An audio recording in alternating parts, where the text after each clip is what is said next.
श्री गणेशाय नमः। ओम नमः शिवाय। 44वां अध्याय। भगवान शिव द्वारा नंदिकेश्वर को गणों के अधिपति के रूप में प्रतिष्ठित करना एवं सभी देवों के द्वारा नंदिकेश्वर का अभिषेक तथा शिव नाम मंत्र की महिमा। शलादि बोले, रुद्र के समन करते ही गणेश्वर लोग उपस्थित हो गए। उन सभी का हजार हजार भुजाएं थी। उन्होंने हाथों में हजार अस्त्र धारण कर रखे थे। उनके 3 नेत्र थे। वे महान गण देवताओं के विदित हो रहे थे। वे करोड़ों काल गणियों के समान थे। जटामुकुट धारण किए हुए थे। दाढ़ों के कारण विकराल मुख वाले थे। शाश्वत शुद्ध तथा प्रबुद्ध थे। वे अपने ही समान करोड़ों करोड़ों अनुचरों से युक्त ऐसे संख्या महात्मा गणेश्वर प्रसन्नता के साथ वहां गए। हे महान बल से संपन्न गण गाते दौड़ते भागते नाचते तथा अनेकों मुखबादों को बजाते हुए आए। वे रथों हाथियों घोड़ों सिंहों और बंदरों पर सवार थे। कुछ गण स्वर्ण चित्रित विमानों पर आरूढ़ थे। महाजोग से संपन्न वे गणेश्वर बैरी मृदंग पानव आनक गोमुख पटह एक पुष्कर मृज आडंबर डिडंब मृदल बेनु बीना द्रुदर तालगात कच्छप पनव एवं अनेक प्रकार के वाद्यों को बजाते हुए तथा विविध ताल ध्वनियों करते हुए भगवान शिव के सभा में आए।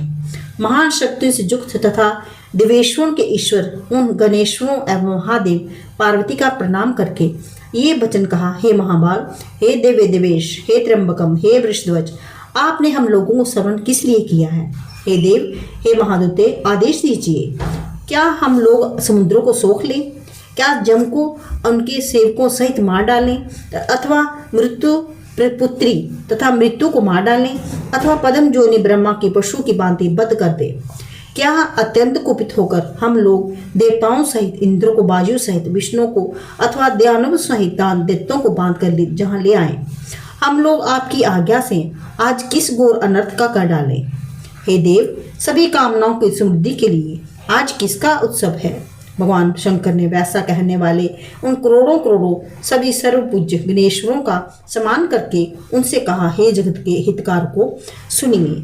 जिस लिए मैंने तुम लोगों को यहाँ बुलाया है उसे सुनकर हे शुद्ध आत्माओं, हे निष्कंक होकर कीजिए। ये नंदी हमारा पुत्र है। ये सभी का ईश्वर है। ये समृद्धिशाली विप्र तुम लोगों का नायक तथा सेनानियों का सेनानी है। आज मेरे आदेश से तुम सभी लोग अपने स्वामी एवं सेनानी मानकर इस महायोगपति का अभिषेक करो। भगवान शिव के इस प्रकार कहने पर वे सभी गणेश्वर ऐसा ही होगा ये कहकर आपस में परामर्श करके सामग्रियों एकत्रित करने लगे। स्वर्ण निमृत दिव्य सुंदर मेरु सदृश तथा मनोहर सिंहासन ले आए।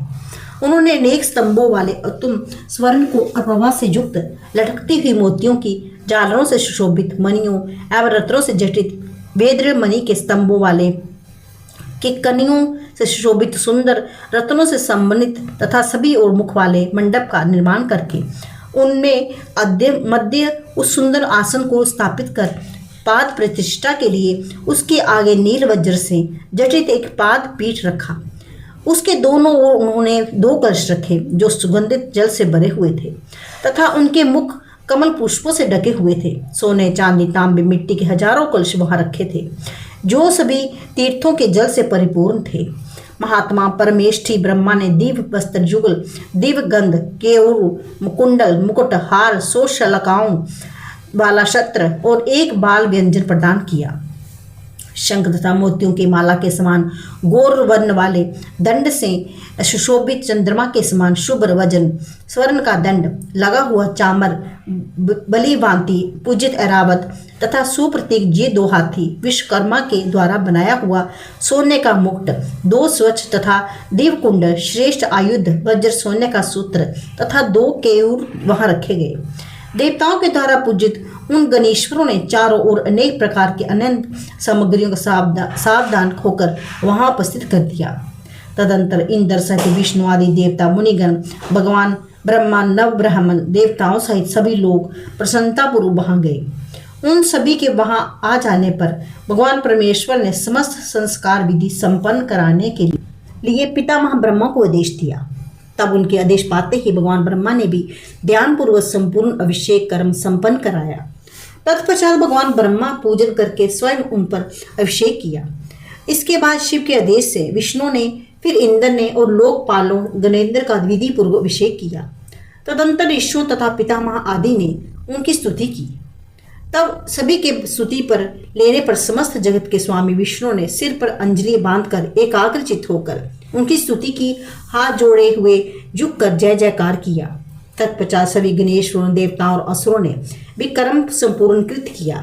इस प्रकार ब्रह्मा सहित सभी देवता द्वारा उनका अभिषेक तथा सफल हो जाने के बाद परमेष्ठी की आज्ञा से उन्होंने विवाह किया। सुयशा नाम जो मारुतों की पुत्री थी, उनकी भार्या हुई। उस सुयशा को चंद्रमा के समान प्रभायुक्त विशेष शोभा संपन्न एक छत्र भेंट किया। हाथों में चामर लिए हुए स्त्रियों से युक्त उस सुयशा को 2 चामर भी प्रदान किए गए। मेरे साथ उसने भी एक अत्यंत सुंदर सिंहासन ग्रहण किया।